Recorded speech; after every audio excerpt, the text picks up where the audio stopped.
All right, hello out there. This is DayTraderRockStar for DayTradingRadio.com, and this is part 2 of my E-mini educational video. Pretty basic setup of how I trade the E-mini, S&P E-mini, that is, in general.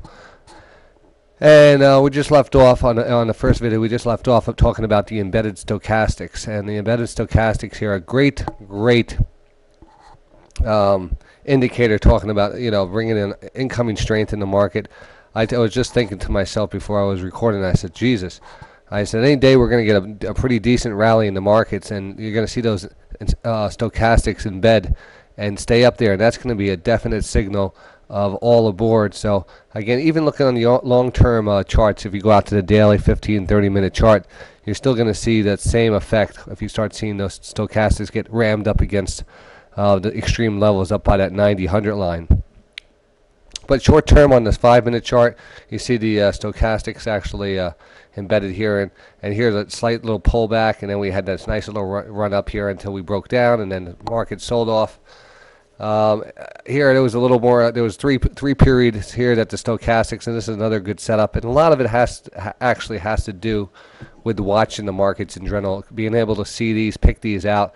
For the average investor, the layman, or just the new day trader out there, you wouldn't know what some of the different setups are in the stochastic. So even a small little ridge here above the 80 line means something.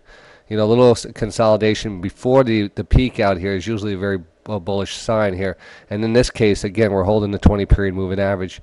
And in that case, those last little 10 little points there on the stochastic chart there always makes for a nice rally there. So anytime I see actually the stochastics embedded themselves around that 75 to 80 mark, I really take notice, and I look for a powerful move up from there.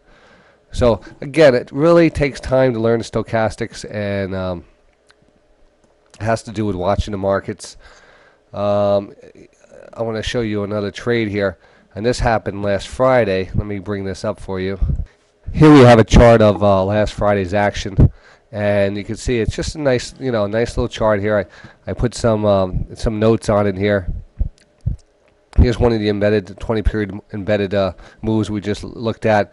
We saw how the market was really gyrating through the 20-period moving average here, so it made it very choppy. I mean, you can scalp the market for a couple points, but it wasn't really giving you any clear signals. So it's very, very dangerous to just jump in for these swings, because you can get fast reversals.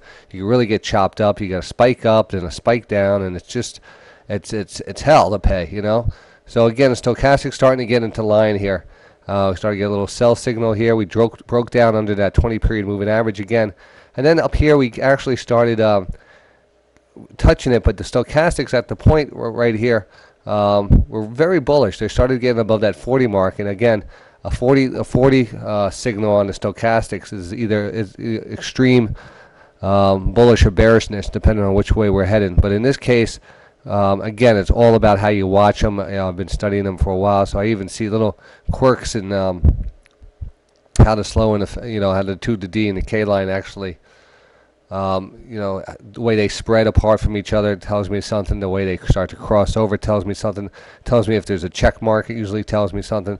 But in this case, we were crossing into that 40 zone. We were consolidating right on this 20-period moving average, and that was very good. So I said, well, I actually made it a point to actually send out an alert onto the site to the people getting the email alerts, and I said, well, watch for pop up here. But we're starting to see it, and the stochastics are actually starting to look really good here. And what I would look for is a pop up and then a retest and a hold here of the 20-period movement. So I said buy on the first real test, because in these cases we really weren't testing and holding these 20-period moving averages. So we got that pop, and we came back, and we actually had to pull back to the 20-period moving average. And at this point, it brought out to the point that the stochastics were holding up at this level, and we held up, and boom, it was off to the races. The market actually went into what's called a 20-50 200 setup, trading above the 20 and 50 moving average and below the 200-period moving average. So that was another interesting setup there, which but your sell target here is always the 200-period moving average on the 5-minute chart. Unless the market's extremely bullish, you have to always take your profits in this market. Short-term traders these days are the ones that are profiting. No one's making any money holding things long here, and that's the truth. So it's very easy to get into a good trade. You trade in the S&P futures as long as you wait and let the trade come to you, and that's why I use these different indicators. I wait for the stochastics to set up, and I also wait for a moving average to come into play, and from there, then I set up my chart, and I need to have both of those set up. And in some cases, I want 3 or 4 indicators. I'm going to talk about another indicator right now. So let me bring up the next little chart I have here. All right. Now there is a couple videos out there on the site on YouTube or whatever sites, and I actually have a nice video section on the DayTradingRadio.com site also. All educational videos, free to take and use. But in this case here, this is another indicator. What I was just saying is I do have a video about my indicators, my 5 indicators I use, and the third one here, the trend line. And as you can see, this is actually also a good example of a trend line here. A trend line is actually formed when 2 points can be intersected with a line, and once that 2 points. You need 2 points to make a line. So basically, once you get those 2 points and it holds up on the third test, you basically got a good trend line there. And the more times you touch that trend line and it holds, the stronger that trend line becomes, and the more effective trading tool it is, especially on a breakdown of it or just a bounce off of it. So, and on this chart, you could actually see the situation where the stochastics came back down into an oversold level. The market pulled back to the 20-period moving average, but we also had the trend line here, and so that was giving us the second level of support here. So again, you're seeing the market pull back to oversold levels on the stochastics. You're seeing the market pull back to the 20-period moving average, 50-period moving average, and a trend line. So all those indicators right there telling you, wow, there's a lot of support here. There's probably a good idea, to take a shot here. Because even if it did fail this, that would give you an easy exit out of there, and that's what you want to try to do, is maximize your trade and have the best risk-reward setup. So that's another reason why you should, wait for the stocks, the futures actually, to come and give you the best signal instead of just trying to jump in there. Let the indicators show up. Let it give you only a couple, 3, 4, 5 trades a day, but take those best trades. In this case, you could see each time we came down to that trend line. Once it was established, you could have traded us off the trend line very well. And again, finally we broke down through it. This was actually a little bearish flag here, and we had the bottoming stochastics getting embedded here. So that was telling you oncoming weakness. Now that the stochastics were embedded to the downside, you knew that oncoming weakness was going to come, and we dropped right off of there. Again, right, a beautiful setup. And again, the importance of also knowing where the 200-period moving average is. And this is almost like an inverse of that last trade. We traded between the 50 and 20-period moving average.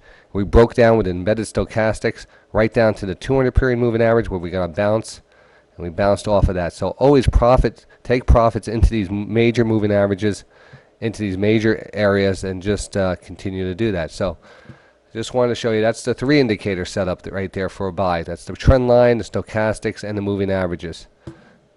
All right, well, actually, I was able to finish this little mini course here in 2 videos instead of 3. So I'm going to leave it there. Invite everyone to come by the site, check it out. Live radio, live internet, a webcast of trading, news, alerts, great music, and everything else.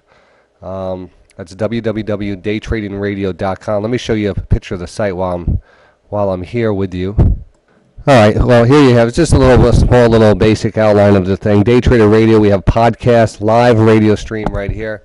Have a members area for alerts and live charting and stuff. Traders Lounge, where all traders get together overnight too, trading the overnight markets, all open for free. I have my trading books there, recommended reading list, video list, and all the trading videos that I put out, all for free, just to look, stock firm, and a lot of other information on the site you can just check out. News, blogs, all the latest day trading news, a great watch list, a great alert list, and a great newsletter that I send out once a week, and that's about it. So come on by the site, check it out.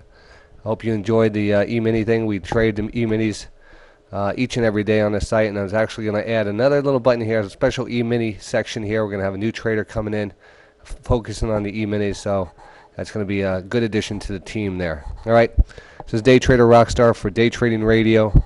I will see you in the markets.